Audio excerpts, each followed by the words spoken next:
Now at 5 and streaming on CrossroadsToday.com, a new murder trial date is now set for Fernando Acosta Jr. and the death of Amanda Johnson. And a shooting at a university homecoming party in Waller County happened this weekend, and police believe it started because of an argument. Plus, another shooting took place this weekend, this time in Galveston, leaving 6 people hurt. Well, good afternoon, everyone. For another couple of days, you'll be wearing T-shirts and enjoying the warm weather, but don't get used to it. By this weekend, the cold weather rolls back in with a good bit of rain. I'll have all that coming up. A pizza shop owner in the state was able to safely escape the fighting in Gaza and is now in Egypt's capital. You're watching 25 News Now at 5. Good afternoon and thanks for being with us. I'm Karina Garcia. The pre-trial for Fernando Colin Acosta Jr. was originally set for June 8th before it was reset to October 25th. That pre-trial hearing was also postponed. 25 News Now reporter Adarius McCormick has some information on that date for the murder. Adarius. Thank you, Karina. Acosta will now stand trial for murder on February 26, 2024. He is accused in the murder of 38-year-old Amanda Johnson. The Matagorda County Sheriff's Office found Amanda Johnson's remains in a burned-out SUV in April 2021. Now, Acosta faces charges of tampering with evidence and abuse of corpse and murder.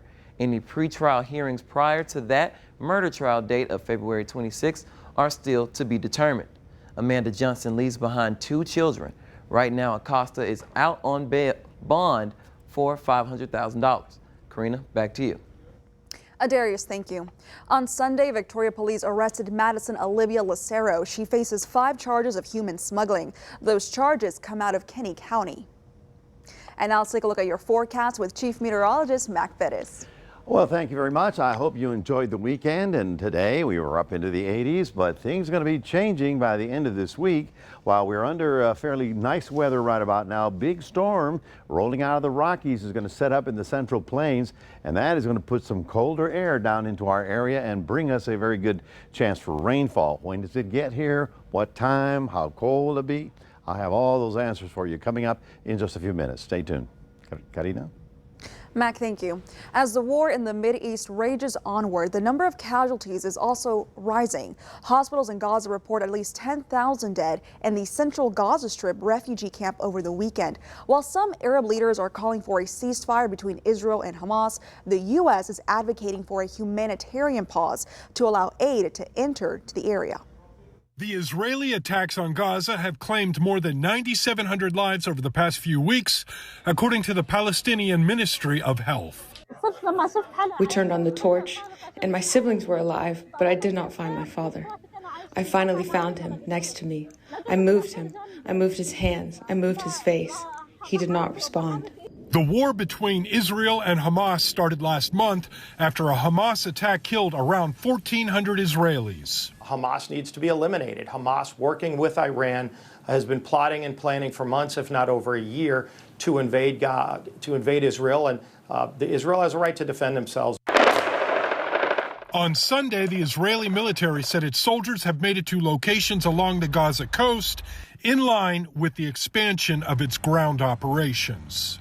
We're working very hard to make sure that the conflict in Gaza does not escalate, does not spread to other places. During a whirlwind diplomacy trip in the Mideast, Secretary of State Antony Blinken made an unannounced visit to Iraq Sunday where he refused to support a ceasefire, instead opting for a, quote, humanitarian pause, even though calls for a truce are increasing. Some who are against a ceasefire argue that it will help Hamas. However, I feel that in that argument, they are inherently dismissing the death, in fact, even endorsing and justifying the death of thousands of civilians. I'm John Lawrence reporting. The U.S. military announced a ballistic missile submarine has arrived in the Mideast and what is now considered a message toward regional adversaries. White House staff are removing pro-Palestinian graffiti left over the weekend on the North Grounds Guard Station. Demonstrators left red handprints and anti-Biden messages, including the words "Genocide Joe." The Biden administration is accused of having blood on its hands for failing to call for a ceasefire in the Israel-Hamas war. Demonstrators then marched to the White House, where they defaced and attempted to push against the gates of the building. The Secret Service says the attempt was handled without incident. Waller County Police say 7 people were hurt in a shooting at Prairie View A&M University homecoming party Sunday night. Officers found 4 women and 2 men and 1 male juvenile with non-life-threatening gunshot wounds. They believe the shooting followed a verbal dispute involving several people. Authorities reported around 1,000 people attended this event, and despite the party having private security protocols were not followed. No arrests have been made in the shooting so far. Another shooting took place this weekend across the state, this time in Galveston. Several people were hurt after a large motorcycle rally Saturday night. Police say the suspected gunman, 20-year-old Perez Ray, was detained at the scene and had a gun. 6 people were shot. Police say 1 victim did not seek medical treatment and the other 5 were taken to hospitals. 1 victim is in critical condition, but the others are expected to be okay. Police say they do not believe the shooting was related to the Lone Star rally shooting. We believe this is an isolated incident. We have never had any type of violence like this at Lone Star Rally before, and hopefully we will never have anything like this again. Police say Ray claimed to be a gang member and they believe he was targeting rival gang members. He is charged with 6 counts of aggravated assault with a deadly weapon. His bond is set at $600,000. Now, the man who was set to go on trial for the murder of a North Texas black transgender woman has pleaded guilty. Kendra LeVar Lays was sentenced to 48 years in prison for the 2019 murder of 23-year-old Malaysia Booker. He was arrested for Booker's murder after being accused in 2 other murders. His attorney says they are expecting to resolve those at a later time. Booker made headlines prior to her death after a video went viral showing several people assaulting her in a Dallas parking lot after a car crash.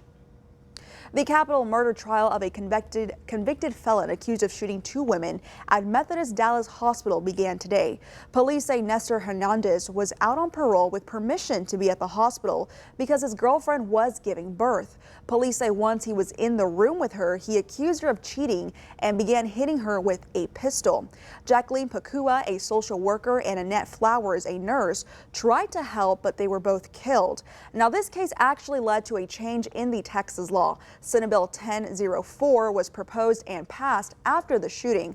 Under this law, those out on bond will face felony charges if they knowingly remove or disable their ankle monitor. My belief that ankle monitors do not work. We're giving too many chances to violent criminals and not giving enough chances to our victims in communities and neighborhoods that need it. And so, yes, this is extremely helpful and something that will definitely benefit us.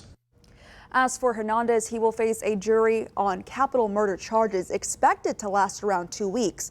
He faces life sentence without a parole. A woman who started a charity to honor her daughter's life is also running for mayor of Uvalde. 34-year-old Kimberly Mata Rubio was the mother of 10-year-old Alexandria Lexi, who was killed in the mass shooting at Robb Elementary School last year. Uvalde is still a divided town following the massacre and what many consider was a botched police response. If she wins, she would become the first Uvalde mayor to be a female following Tuesday's election. This will also be the first time voters in Uvalde will choose a mayor since the tragedy. A Texas pizza shop owner who was stranded in Gaza safely made it to Egypt. The Palestinian American and his brothers went to Gaza to visit family, but they were unable to leave because of the war. However, the owner's wife says he was able to cross into Egypt Saturday and reach Cairo, but 2 of his brothers and another adult relative are still stranded in Gaza. The Texas constitutional amendments election will take place Tuesday.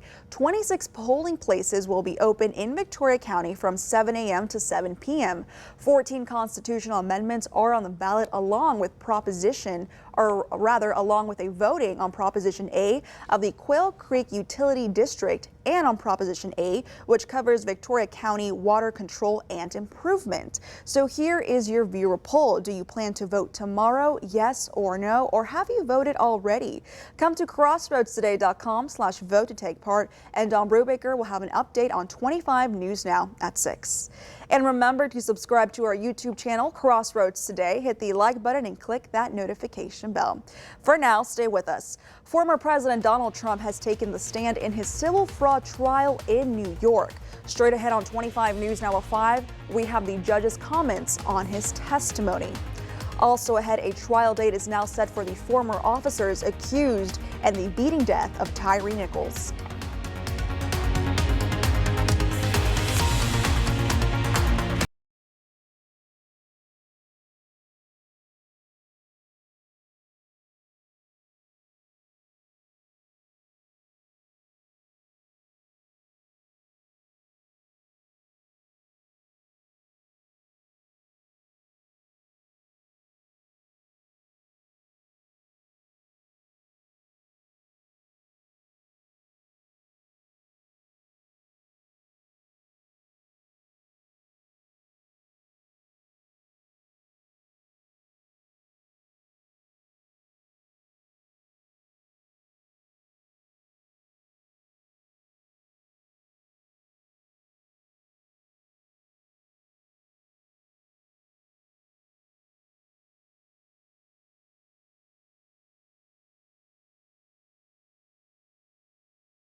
Former President Donald Trump has testified in a civil fraud lawsuit accusing him of drastically inflating his net worth. In a social media post before his arrival, Trump had attacked the judge and the New York Attorney General's office that brought on the case. The judge had told him to keep his answers on point and concise. He cited Trump, saying this is not a political rally. The judge also said we do not have time to waste and that we have one day to do this. These were in response to the answers he considered irrelevant and repetitive.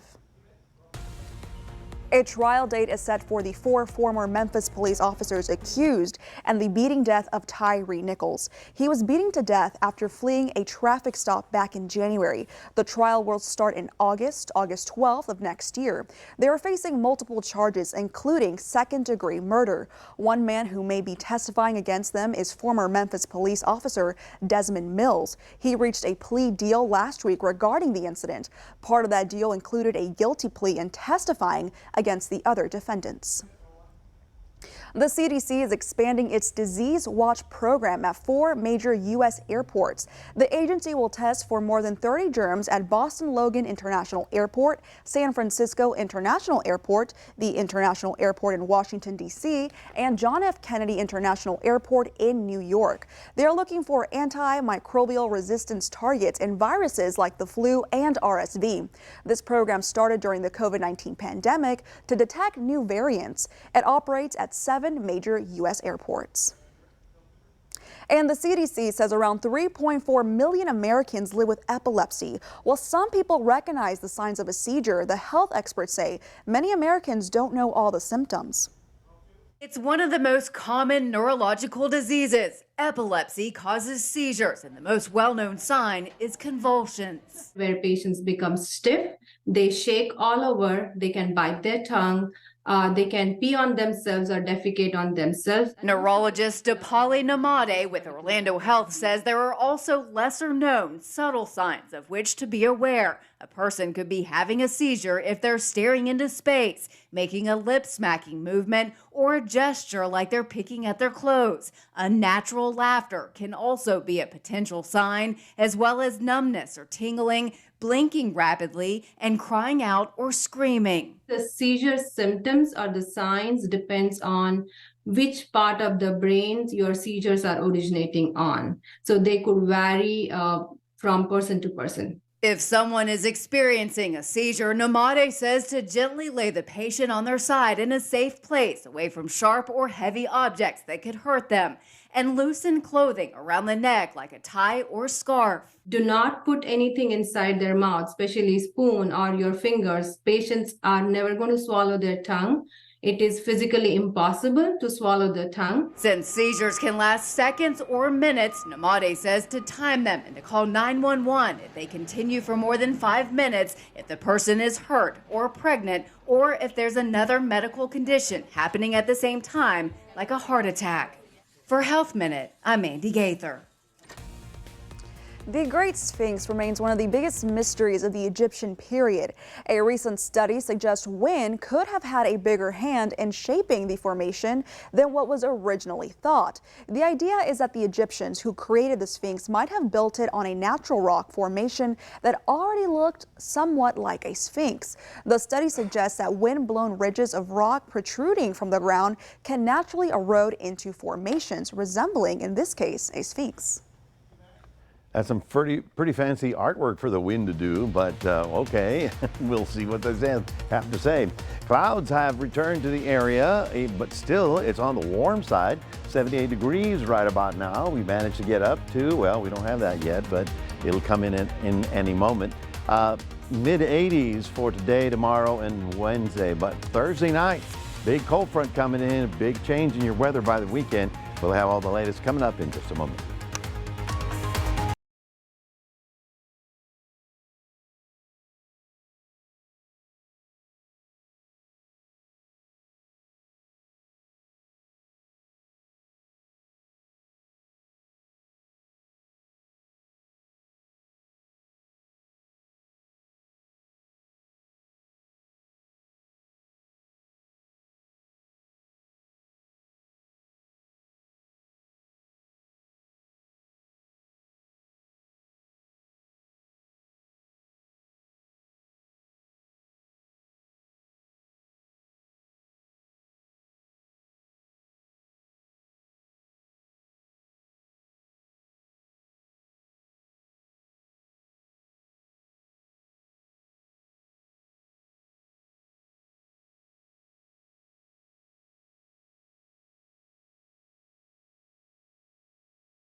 Well, good afternoon, everybody. Hope you enjoyed the weekend. Wasn't that nice? Lots of sunshine, very mild weather. Today, the clouds showed up, and even though we are still on the warm side, you're not going to believe where they're coming from. Obviously, you can see it right here, and you can follow it all the way down here. Yes, it's the remnants of another tropical storm in the Pacific that's streaming over the area. So we're going to stay kind of this cloudy, warm, and humid thing for about 3 days, and then everything changes. We're going back to sort of winter weather. Tonight, not at all cold. You won't even need a blanket. We're only looking at about 65 as the overnight low. Everybody else in Texas down into the 50s. And tomorrow we'll be at about 86, almost record high temperatures for this time of year.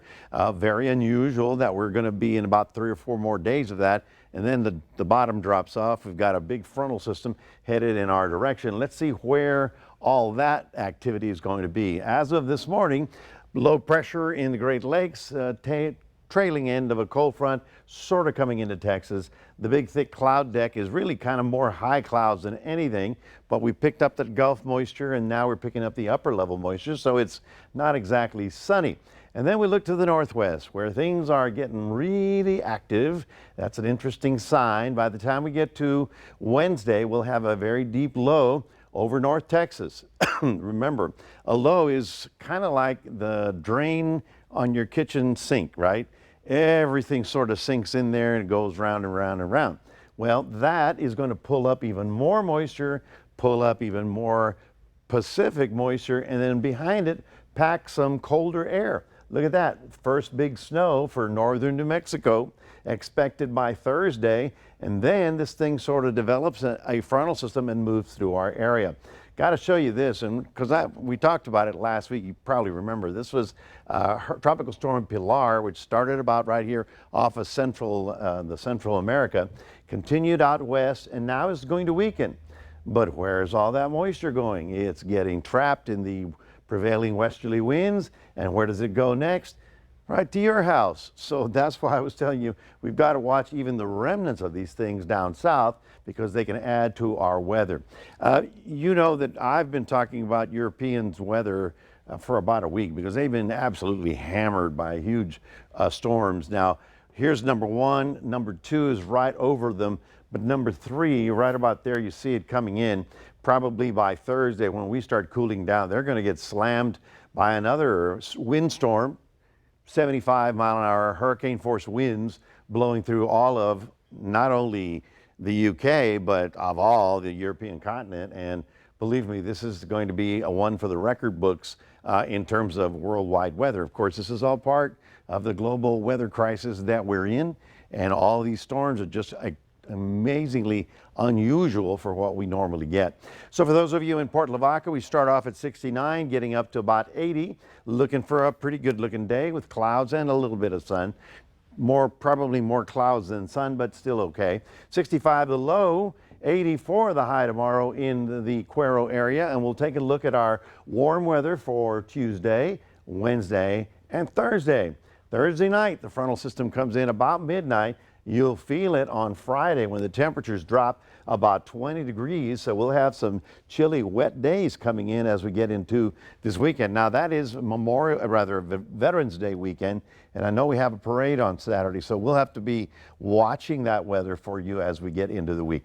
That's your 7-day forecast, reminding everybody we do have a QR code. We'd love for you to scan that and put Crossroads Today on your phone. Here's Karina. Thank you, Mac. Now stay with us. We'll take one last look at your stocks when we come back. Plus, Tyson is recalling their dinosaur-shaped chicken nuggets over concerns of metal.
Taking a look at your stocks, the Dow up 34 points, the S&P 500 up 7 points, and the Nasdaq up 40 points. Oil up 31 cents, closing at $80.82 a barrel.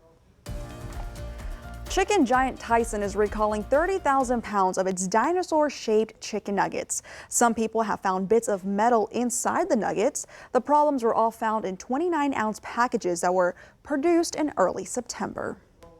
Elon Musk has revealed an artificially intelligent chatbot intended to rival ChatGPT. He announced late Saturday that Grok was developed by his AI startup xAI. Grok is for premium subscribers of X, formerly known as Twitter. xAI expects Grok to rapidly improve as social media users feed it more information. He said that the bot is still in the early stages of testing, but suggested Grok has a sarcastic sense of humor, perhaps similar to his own. And TxDOT plans to spend $500 million federal dollars on projects that will lessen the amount of climate warming carbon dioxide sent into the air. You can read this Texas Tribune article on our crossroadstoday.com website. And stay with us. We'll take one last look at your forecast. Plus, the National Geographic has a cool list of places to visit in the year of 2024, and Texas is on it. Plus, here's a look at world news tonight, right after 25 News Now at 5. This week, former President Trump takes the stand. Plus, what state elections may signal about 2024 with just 1 year out. More Americans turn to the most watched newscast on television. World News Tonight with David Muir.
National Geographic has a cool list of places to travel in 2024.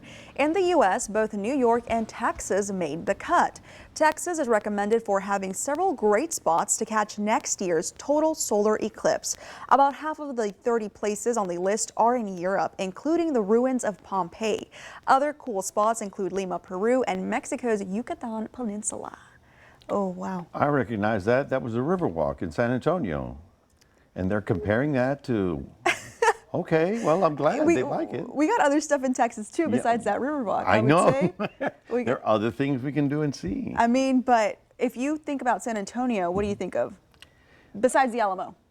The Riverwalk. The Riverwalk. It's Exactly. number It's two. iconic. And you know, back in the 1920s, they wanted to bury it. Oh, they wanted to fill it really? in, and they wanted to make a bypass so that the flood waters didn't get to downtown. They were going to make a path all the way through, to the Gulf of Mexico. But the little old ladies with blue hair decided to protest, and the mayor, and they said, Good no, thing no, they no. did. And this gentleman by the name of Hugh Hugman, I think was his last name, he designed a linear park. And There it is. The rest is history. Since Mac, I can always count on you for a history lesson. I've been Always. doing a lot of history for a long time. So history, did you enjoy the weekend, huh? Uh-huh. It was pretty spectacular. Told everybody you'd be out there in the backyard. Of course, except for the football guys, they got to be on the couch. But now the popular thing is to have your TV in the patio, which I think is very cool. Oh, absolutely. We've got warm weather for about 3 more days. Even on Thursday will be warm, but by Thursday night late and certainly by midnight, the next frontal system comes in and blows us down back into the 60s. So it's going to be wet and cool by the time we get to the weekend. So enjoy the spring-like weather for a couple of days. Thank you, Mac, and thank you for being with us. We'll see you tonight at 6.